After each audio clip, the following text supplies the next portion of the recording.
Let's just pray together. Thank you, Heavenly Father, for your wonderful word. Thank you, you want to share your heart with us. And you want to prepare us to be ready. Thank you for this opportunity. And Holy Spirit, I want to pray and ask in the name of Jesus Christ that you'll deal with each one of us here. You know where we are, what situation, our situation, where we are in life. But I want to ask, Holy Spirit, that you will reveal the Father to us this morning again. His desires, His will for our lives. Come, Holy Spirit, speak to us, lead us. Open up the word for us. That's our prayer this morning in Jesus' name. Amen. Yeah, I need to, let's go to Luke 13. You can go to Luke 13. I want to share something again there. I need to share a bit more so that teenagers will pick up what I'm sharing this morning.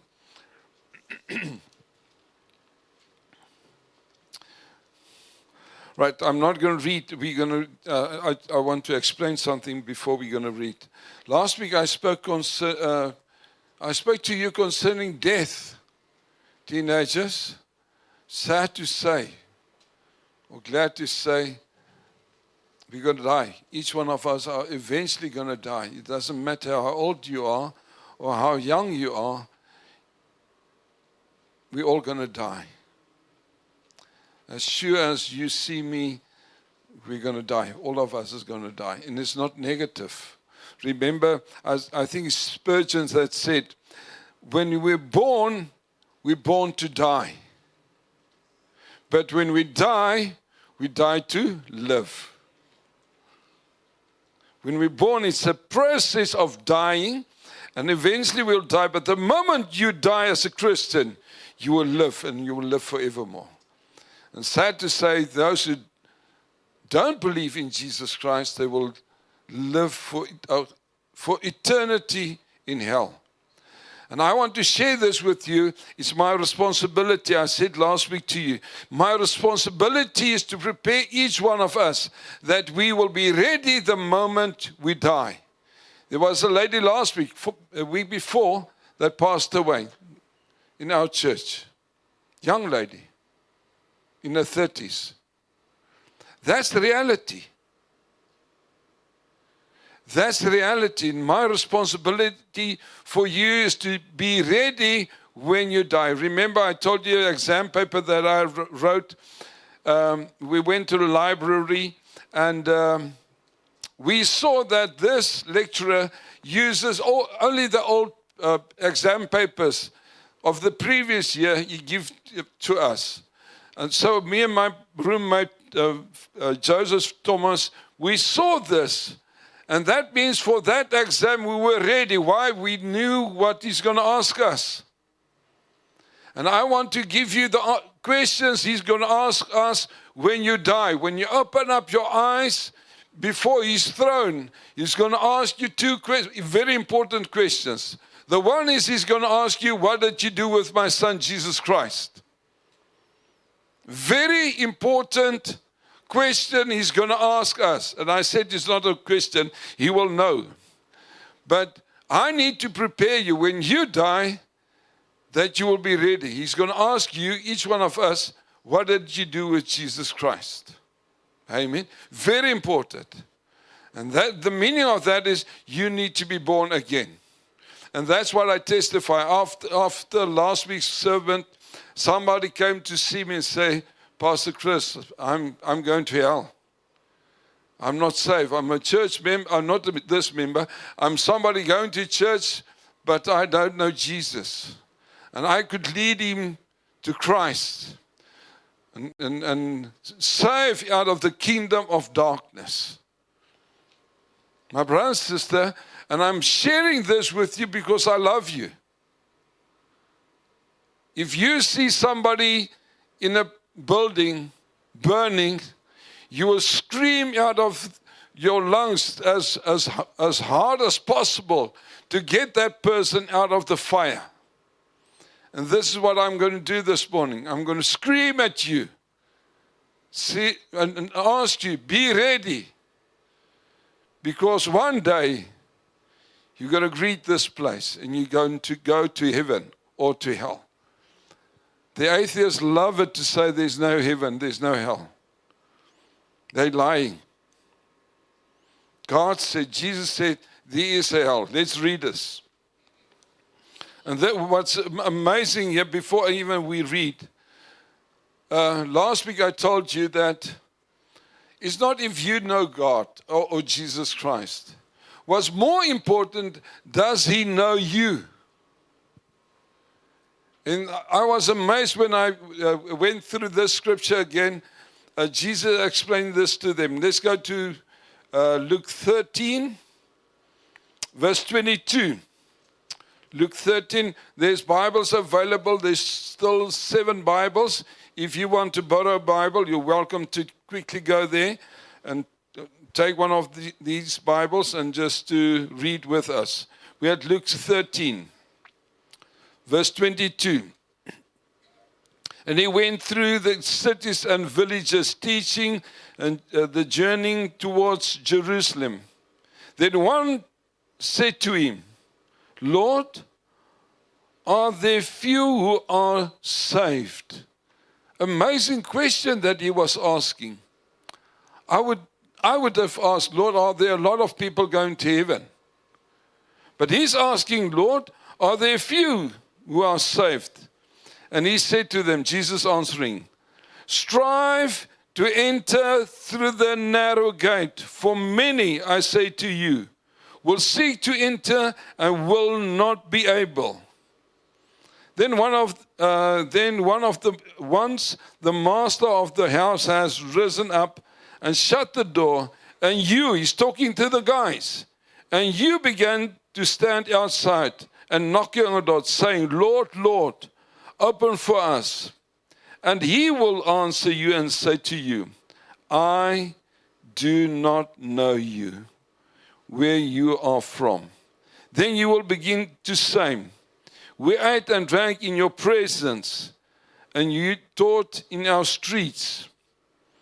But he will say, I tell you, I do not know you, where you are from. Then verse 24, the rest, depart from me, all you workers of iniquities, and there will be weeping and gnashing of teeth when you see Abraham and Isaac and Jacob, etc., and the prophets.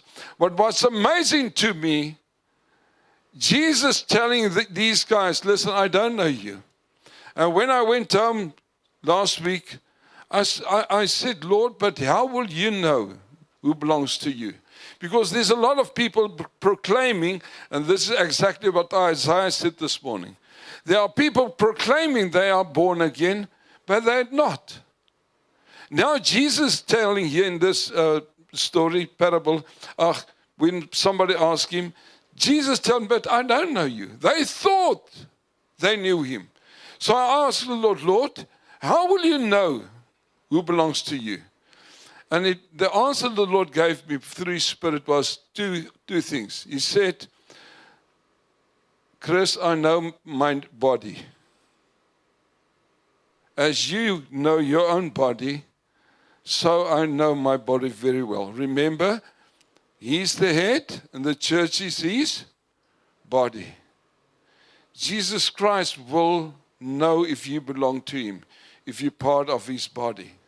That's number one. The second example the Lord gave me is, Pastor Sam always said, not everything that's church is bright. But Jesus Christ will know His bride. He will know exactly who's part of His bride. And that's why He will say, listen, I don't know you. Why? You're not part of my body. You're not part of my bride. And it's shocking. Because there will be people standing outside, casting into verse, what was it, verse, they will be weeping verse 28, he will cast people into hell. Why? They thought they know him. But he said, I don't know you. The other parable that the Lord explains was the 10 virgins. You remember? The 10 virgins. 10 of them was virgins. But because they were waiting, God did not reappear. Some of them were finished.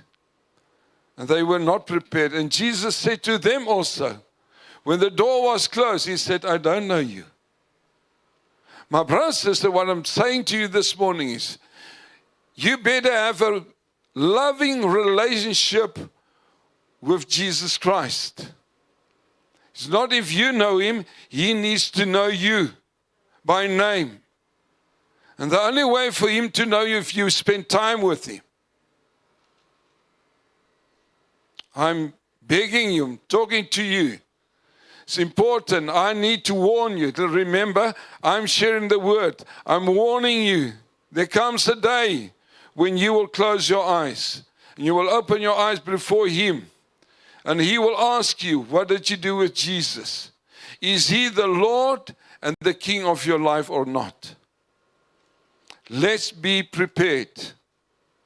Let's be prepared, because all of us one day will close our eyes, will die. And I'm not negative. I'm very positive. I'm very positive concerning this.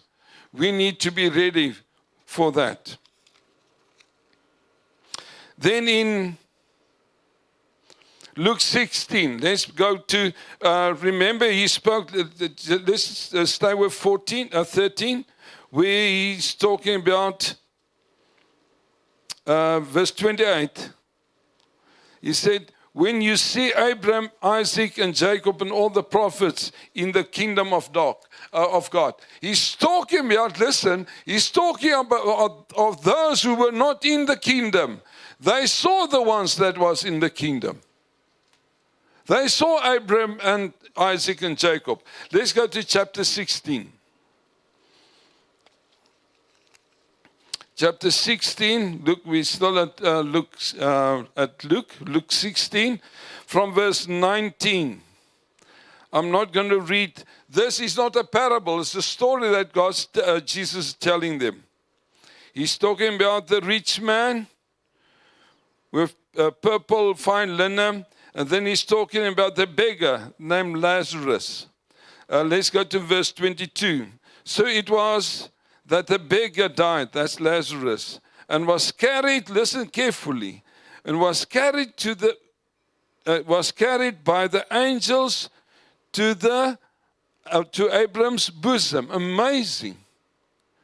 Jesus saying again here, angels took this beggars to the paradise, to the bosom of Abraham.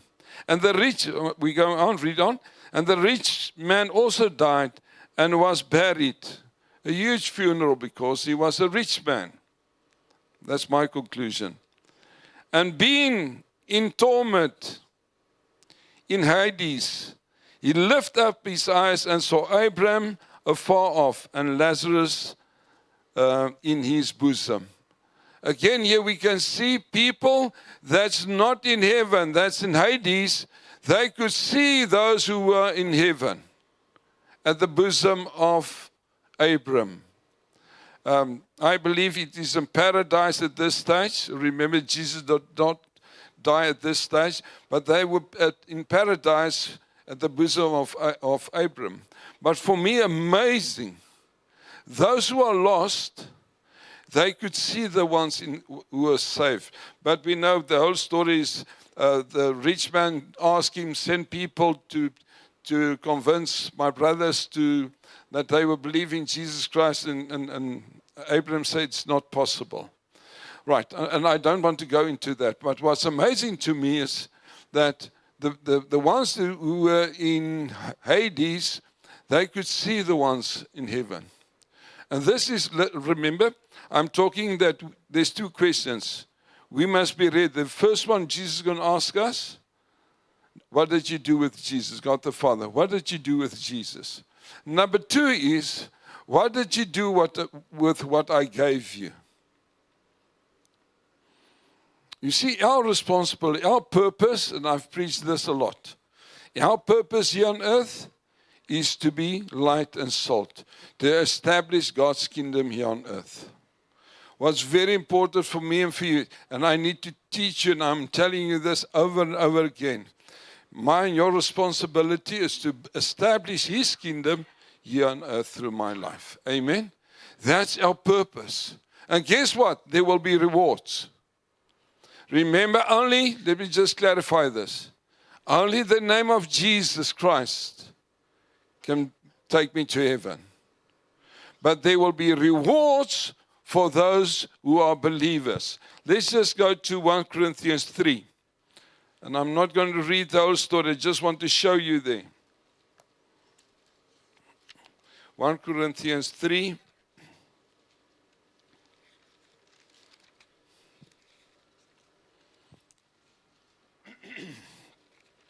From verse 9, I'm just going to touch on a few verses. 1 Corinthians 3, verse 9. For we are God's fellow workers. We are God's fellow workers. What are we doing? As born-again Christian, we are building His kingdom here on earth. Verse 11. For no other foundation can anyone lay than that which is laid, which is Jesus Christ. Now, if anyone builds on the foundation with gold, silver, precious stone, wood, hay, or straw, each one's works will become clear. For the day will declare it, because it will be revealed by fire. And the fire will test each one's work of what sort it is. If anyone's work which he has built on it endurance, he will receive a reward. If anyone's work burns, he will suffer loss, but he himself will be saved, yet so as through fire. Right. What Paul is addressing here, if we're born again, you will go to heaven. If the foundation is Jesus Christ, you will be saved. But what Paul is saying, each one of us are busy building. We are co-laborers with God and the Holy Spirit. My question to you this morning, what are you building? Are you building a career? Are you building financial stability? Are you building a name for yourself? Because if you're busy with that, guess what? Fire will destroy it. The only thing that will stand after the fire is souls of people. Listen, I'm going to say it again. The only thing that will last in the fire will be souls of people. And I'm not saying if you don't lead somebody to Jesus Christ, there's no inheritance for you. That's not what I'm saying. But our responsibility is, number one, to get people out of the kingdom of darkness into the kingdom of light. Amen? Your calling, our purpose, to see His kingdom and to establish His kingdom through our lives. Amen? What I'm saying to you this morning is, God called us to help people who are not saved, to get them out of darkness, out of the kingdom of darkness, to brought them into His kingdom of life and light. My brother and sister, this is my and your calling. Our purpose here on earth. Listen, I'm going to say it again. Our purpose here on earth, if we love our neighbor as ourselves, is to share the gospel with them so that we can help them to get out of the kingdom of darkness into the kingdom of love. Amen? That's our purpose. That's why the first question God's going to ask you, what did you do with Jesus Christ? That you will be ready, that you will be saved, number one. Number two, He will ask you, what did you do with the talents I gave you? Remember in Matthew 5, He said he gave talents, 5 to one person, 2 to another person, and 1 to another one. And when the master came back, the one that received 5 said, Lord, here's the 5 you gave me, but I multiply them. Here's 5 more. So with the one that received 2. But the one that had only 1 said, Lord, I was afraid, I buried it. And God said, listen, take that, the 1 from him, and put him in for punishment. My brother and sister, God gives us, listen carefully, God gives us talents. He gives us His Holy Spirit and gifts of the Holy Spirit. Not to have goosebumps, not to brag with it, but so that we will be co-laborers with God to establish His kingdom. Amen. I need to share this with you. Why?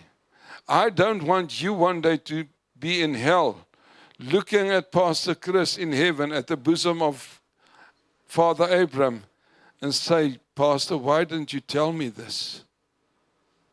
Why didn't you tell me this? Amen. My responsibility is to be so that you will be ready. When you close your eyes this side, you will be received by God in heaven because Jesus Christ is Lord of your life. That's my responsibility. My responsibility is to tell you your purpose is to establish His kingdom, to build with gold, silver, and precious stones. Not your own kingdom. My brother and sister, I want to share this with you. All the other stuff, your own kingdom, your name, your pension, your finances will be destroyed. The only thing that's going to last before the fire of God. We sang about the fire. Consuming fire. It will destroy everything that's around me, myself. The only thing that will last the fire of God is when we build His kingdom. And one of the things are to get people out of the kingdom of darkness into the kingdom of light. I want to end by saying this. The world is saying, listen, there's no God. There's no hell. There's no heaven. Remember, Satan said to Adam and Eve, God said, you will surely die. Satan said, you will not die. The world's proclaiming this thing still the same. They're still proclaiming this. When you die, nothing will happen. You'll just disappear. Or you will be something else. If you're a good person, you will become a better person when you come back. It's a lie. I want to tell you, young people, you're going to surely die one day. There is a hell. And there's fire. Somebody explained hell is like the people will only experience the fire, the light of the flames of the fire. It will furthermore will be pitch dark. Why? Because the presence of God will not be there. Hell is a reality. And what's important is that Jesus will know you. That you spend time with Him. That you're part of His body. That you're part of His bride. And my responsibility is to warn each one of you. And I'm doing why? Because I don't want to see you in hell. My responsibility is to say it's so important that you love the ones that you care for. Let's just go to John, 1 John. What is that scripture? 1 John 3. 1 John 3. 1 John 3.